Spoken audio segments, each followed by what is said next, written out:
ಹಂಗೆ ಸವರುತ್ತಿದ್ರೆ ದೇಶವೇ ಹೆದರಿತ್ತಂತೆ. ನೀ ಭುಜವಾಗೆತ್ತಿ ನಡೆಯುತ್ತಿದ್ರೆ ಹುಲಿಯೇ ಬೆದರಿತ್ತಂತೆ. ನೀ ಎದ್ದು ನಿಂತರೆ ಏರಿಸಬೇಕು ಬಾನ ಎತ್ತರವಂತೆ. ನಿನ್ನ ಅಳೆಯಲು ಸಾಗರವನ್ನೇ ತೋಡಲೇಬೇಕಂತೆ.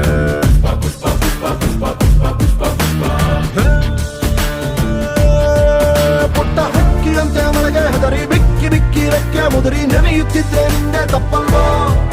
ದೊಡ್ಡ ಹತ್ತಿನಂಗೆ ಮೋಡದ ಸರ ಹತ್ತು ದಾಟಿ ಹಾರಿ ನೋಡು ಮಳೆಯು ನಿಂಗೆ ತಲೆಯವಾಗಿ ಕಾಲ ಕೆಳಗೆ ಸುರಿಯಲ್ವಾ. ಪುಷ್ಪ ಪುಷ್ಪ ಪುಷ್ಪ ಪುಷ್ಪ ಪುಷ್ಪ ಪುಷ್ಪ ರಾಜ್ ಪುಷ್ಪ ಪುಷ್ಪ ಪುಷ್ಪ